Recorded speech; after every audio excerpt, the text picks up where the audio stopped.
Assalamualaikum warahmatullahi wabarakatuh. Semoga siapapun yang menonton video ini selalu diberi kelancaran dalam hal apapun. Dan jangan lupa selalu ikuti video menarik selanjutnya dengan menekan tombol subscribe. Terima kasih.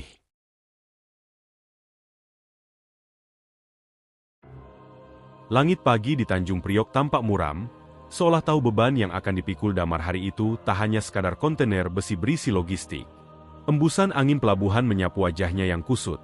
Matanya merah karena semalaman tak tidur, memikirkan cicilan rumah dan biaya sekolah anaknya yang terus mengejar waktu seperti roda truk yang tak pernah berhenti. Tangannya menggenggam erat rokok terakhir di saku, tapi tak kunyalakan. Ada beban lain yang lebih mengganjal di dada. Truk kontainer raksasa itu sudah menunggu di belakangnya. Mesin menggeram rendah seolah paham beratnya tugas yang harus diemban. Damar menarik napas dalam, menatap muatan yang akan dibawanya ke Karawang. Ia tahu jalan tol Cikampek bukan sekadar rute, tapi medan pertempuran harian, kemacetan, pengendara ugal-ugalan, dan seringkali aparat nakal yang menanti seperti serigala lapar di balik semak hukum. Jangan lupa doa, Pak, ucap penjaga gudang sambil menyerahkan surat jalan. Damar mengangguk pelan, tak banyak bicara. Doa sudah jadi kebiasaan yang tak pernah absen. Tapi hari itu, entah mengapa, kalimatnya terasa lebih berat.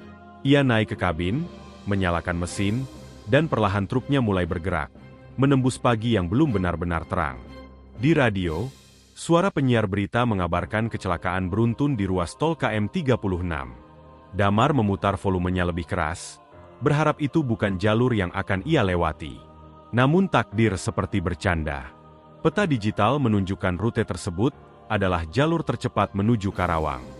Ia tak punya pilihan, waktu pengiriman tak bisa ditawar, dan pelanggan besar menunggu dengan tenggat yang kejam. Beberapa kilometer berlalu dalam hening. Damar sesekali menatap foto keluarganya yang menempel di dashboard. Istrinya, Rina, dan dua anak mereka. Itu satu-satunya alasan ia masih kuat menjalani pekerjaan ini, walau tubuh dan hati terus digerus kerasnya jalanan. Kadang ia bertanya dalam hati, apakah semua ini sepadan? Tapi hidup tak memberinya banyak ruang untuk berpikir terlalu lama. Truk mulai memasuki gerbang tol Cikampek. Langit mulai memucat, matahari mencoba menerobos awan tebal. Gagal. Suasana jalanan padat, kendaraan besar dan kecil saling berebut ruang. Damar menjaga kesabaran. Di depannya, sebuah truk lain tiba-tiba berhenti mendadak, membuatnya menginjak rem dalam. Muatan di belakang berguncang. Suara besi bergesekan membuat hatinya mencelos. Detak jantungnya masih belum turun saat ia melanjutkan perjalanan. Ia tahu sekali, kesalahan sekecil apapun di jalan tol bisa berujung petaka. Tapi di balik ketegangan itu, ada ketenangan semu yang mulai merayap, seperti sebelum badai. Damar mengusap keringat dari pelipisnya, tak sadar bahwa sesuatu yang jauh lebih berat dari muatan kontainer sedang menunggunya di beberapa kilometer ke depan. Ia menggenggam kemudi lebih erat, menatap lurus ke depan. Jalan panjang itu seperti tak berujung, namun ia tetap melaju. Dalam hati ia berbisik pelan, hari ini harus selamat, apapun yang terjadi. Tapi roda nasib telah berputar, dan Damar tak tahu bahwa dalam waktu singkat, namanya akan dikenal seluruh negeri. Baru setengah jam Damar menembus padatnya arus tol Cikampek. Suara sirine menggelegar tiba-tiba dari belakang, memekakan telinga. Ia menengok lewat kaca spion, mobil patroli melaju cepat, menyala-nyala seperti alarm bahaya. Hatinya mencelos. Ia segera menepikan truk ke bahu jalan, sesuai prosedur, walau tak merasa melakukan kesalahan apapun. Napasnya terasa berat. Firasat buruk mulai merayap masuk tanpa permisi. Mobil itu berhenti tepat di belakang truknya. Seorang polisi berseragam keluar dengan langkah tergesa, raut wajahnya kaku, tak menyiratkan sedikit pun itikat baik. Surat jalan dan SIM, bentaknya tanpa basa-basi. Damar yang bingung tetap tenang, merogoh map dokumen dan menyerahkannya. Polisi itu memeriksa sekilas, lalu mengerutkan dahi, lebih karena niat mencari-cari kesalahan daripada benar-benar mengecek isi surat. Kamu lewat jalur kanan terlalu lama. Bahaya itu. Harusnya langsung ke kiri, tukasnya. Damar mengangguk sopan. Maaf, Pak, tadi di depan ada truk mogok. Saya nggak bisa langsung pindah jalur. Polisi itu menggeleng keras. seolah sudah bosan dengan alasan para sopir. Ya tetap saja salah. Saya bisa tilang ini. Atau mau damai saja? Suaranya mulai melunak, tapi nadanya justru menusuk. Damar tahu betul nada itu, bukan teguran, tapi jebakan. Perut Damar mengeras. Ia tatap mata polisi itu dalam-dalam. Maaf, Pak. Saya tidak merasa melanggar. Kalau harus ditilang, silakan. Tapi saya tidak bawa uang damai. Sebuah keheningan yang berat menggantung di udara. Polisi itu tampak tersinggung. Alisnya menyatu, lalu ia melempar map ke kursi depan truk dengan kasar. Berani-beraninya kamu ngelawan aparat. Sok suci kamu ya. Emosi Damar nyaris meledak. Tapi ia tetap menggenggam kendali. Ia tahu betul, satu gerakan salah bisa jadi bumerang. Saya cuma ingin kerja dengan tenang. Pak, kalau memang saya salah, silakan proses sesuai aturan. Ucapnya, nada suaranya mulai bergetar. Bukan karena takut, tapi karena menahan marah. Polisi itu mendekat, menyorotkan matanya seperti anjing penjaga yang haus perlawanan. Tak ada gunanya berdebat. Damar menutup jendela truk perlahan, mengambil kembali mapnya, dan menghidupkan mesin. Polisi itu menendang ban truknya pelan, seolah menandai bahwa urusan belum selesai. Damar tak menoleh. Ia kembali ke jalur utama, meninggalkan mobil patroli yang masih menyala lampunya di belakang. Tapi hatinya tahu, ia belum benar-benar lepas dari masalah. Benar saja. Dalam 5 menit, sirine kembali meraung. Mobil yang sama mengejar dari belakang, kini lebih agresif. Damar mendesah berat, kepalanya pening. Di kejauhan, bahu jalan mulai sepi, tak ada kendaraan yang berhenti. Mobil patroli memepet, dan polisi itu berteriak lewat pengeras suara. Turun sekarang juga. Saya bilang turun. Damar menepikan truk lagi, kali ini dengan detak jantung yang jauh lebih keras dari sebelumnya. Ia tahu, kali ini bukan sekadar tilang.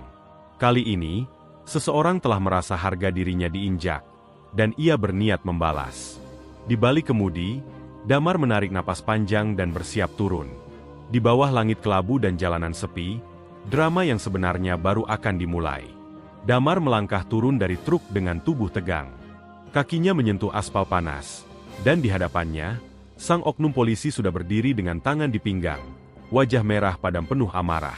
Jalan tol di sekitar mereka sunyi, hanya suara mobil sesekali melintas jauh di lajur kanan. Damar menatap lurus ke arah pria berseragam itu, tak ada rasa takut, hanya muak yang tak terbendung. Kamu pikir siapa kamu bisa nolak saya? Teriak polisi itu. Urat di lehernya menegang. Damar berdiri tegap, keringat menetes pelan dari pelipisnya. Saya hanya sopir. Pak, tapi saya bukan penakut. Ucapnya mantap. Kata-katanya seperti bensin yang disiram ke bara. Polisi itu maju beberapa langkah, nyaris menyentuh dada Damar. Nafas keduanya memburu. Seperti dua kerbau yang siap saling seruduk. Apa perlu saya bawa kamu ke pos? Ancamnya. Damar hanya tersenyum miris. Bawa saja. Tapi jangan pikir saya diam kalau digertak.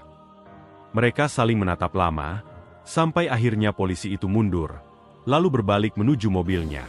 Tanpa sepatah kata, ia masuk, menyalakan mesin, dan tancap gas, melewati Damar dengan kecepatan tinggi.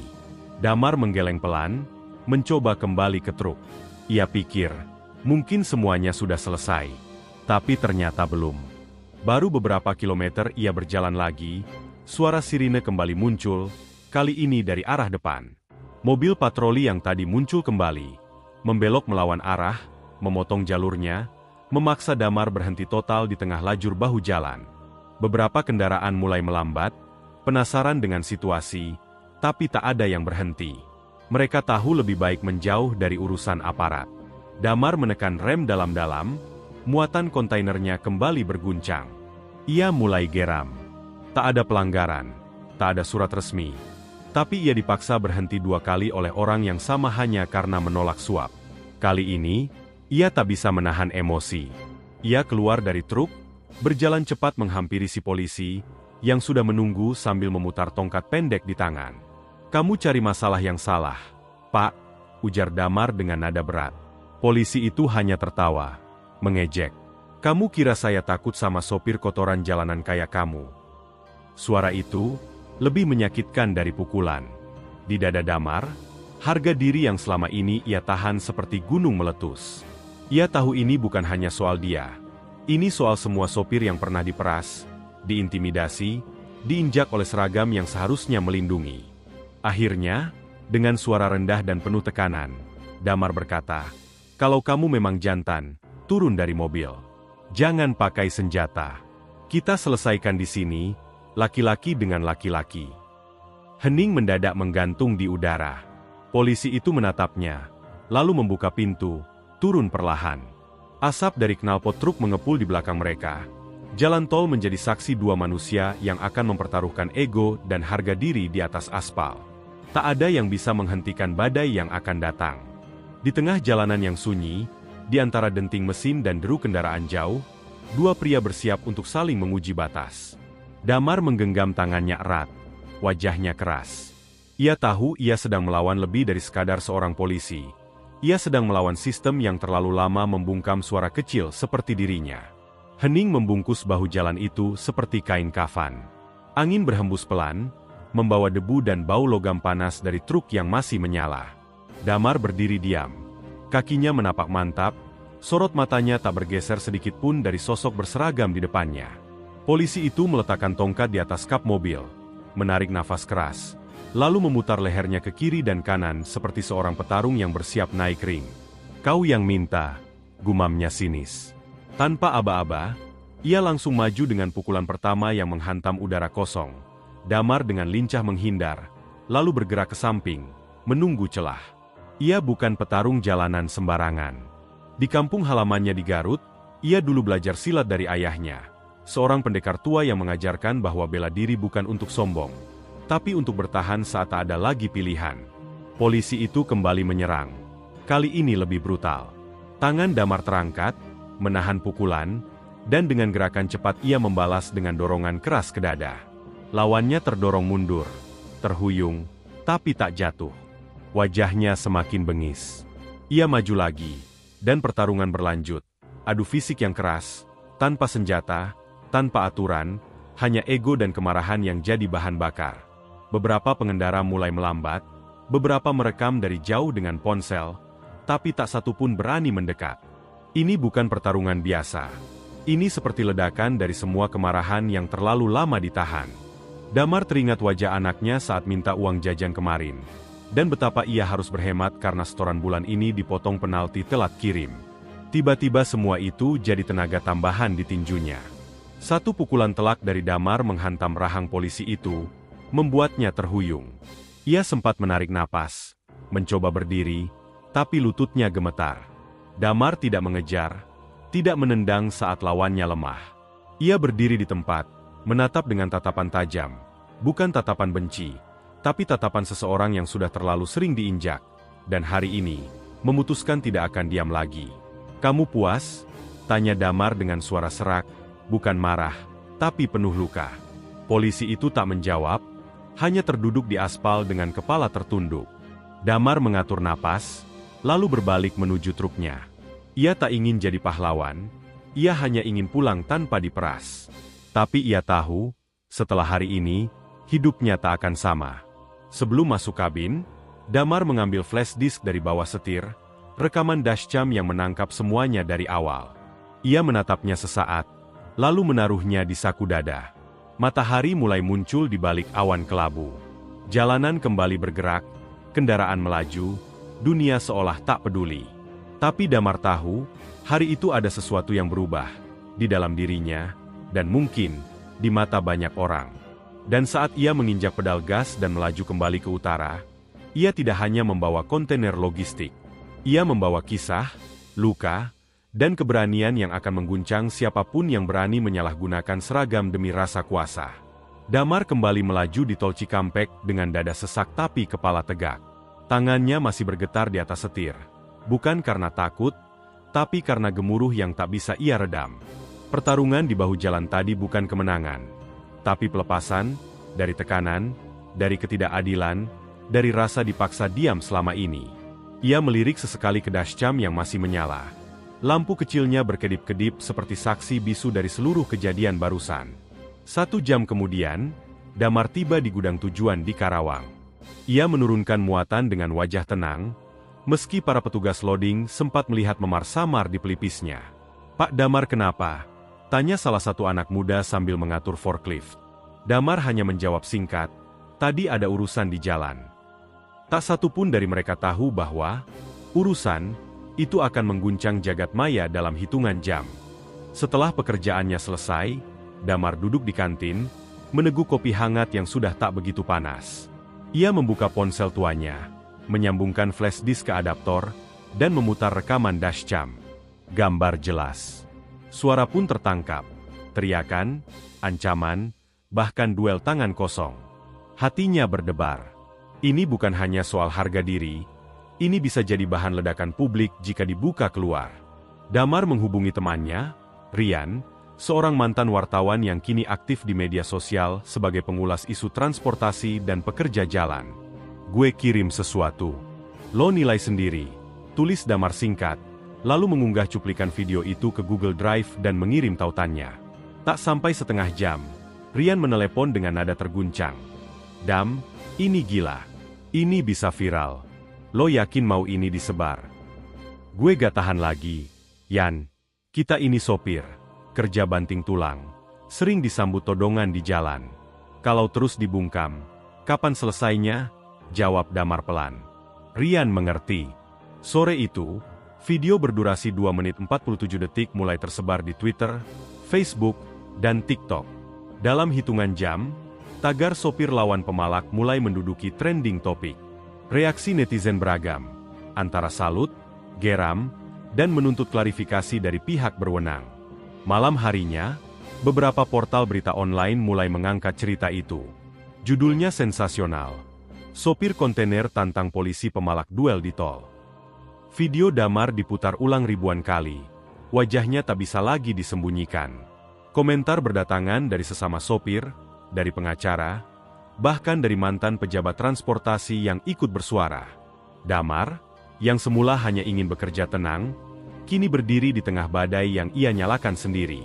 Namun badai itu tak hanya membawa simpati.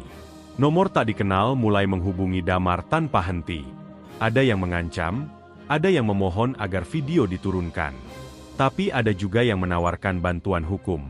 Bahkan, satu lembaga bantuan hukum menawarkan pendampingan gratis jika Damar diminta hadir ke kepolisian. Dunia Damar yang tadinya sepi dan lurus seperti jalan tol, kini jadi labirin penuh simpang dan tanda tanya. Di rumah kontrakan sederhananya, Damar duduk memeluk anaknya yang kecil, menatap layar berita di televisi. Sang istri menatapnya cemas, "Apa kamu siap kalau besok dicari?" Damar tak menjawab langsung. Ia hanya menatap layar yang menayangkan potongan dirinya, berdiri di jalan tol dengan wajah penuh amarah dan keberanian. Lalu ia berkata, "Kalau diam terus, sampai kapan kita diinjak?"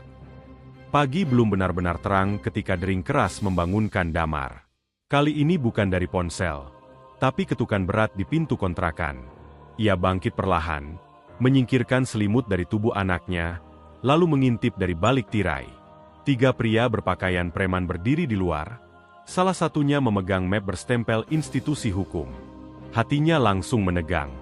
Badai itu akhirnya tiba di depan pintu rumahnya. "Damar Setiawan?" tanya pria berkumis tebal itu. Damar mengangguk. "Kami diminta mengantar surat panggilan dari Polres terkait peristiwa di Tol Cikampek." Nada suaranya datar, tapi tatapan matanya dingin. Damar menerimanya tanpa bicara, membaca cepat isi surat itu. Ia dipanggil sebagai saksi atas dugaan kekerasan terhadap aparat negara. Nafasnya tercekat. Saksi? Bukan korban? Setelah pria-pria itu pergi, Damar terduduk di lantai. Sang istri, Sinta, meraih surat itu dari tangannya dengan tangan gemetar. "Kenapa bukan dia yang dipanggil? Kan kamu yang diperas." "Dam?" tanyanya lirih. Damar hanya menggeleng. Kadang kebenaran di mata hukum bisa dibengkokkan. Kalau yang salah punya seragam. Jawabnya, getir. Tapi sebelum ketakutan itu melumpuhkan, ponselnya kembali berdering. Rian menelepon. "Kabar lo udah gue sebar ke Lebih dan LSM. Mereka gerak cepat. Jangan datang sendiri ke Polres. Tim pengacara bakal temenin lo," ujar Rian di seberang. Suaranya tegas, seperti jangkar di tengah badai. Damar menatap langit-langit rumahnya yang kusam. Dunia memang kejam, tapi rupanya masih ada tangan-tangan yang menggenggam kuat di saat genting. Ia mengangguk pelan, meski Rian tak bisa melihat. Hari panggilan tiba.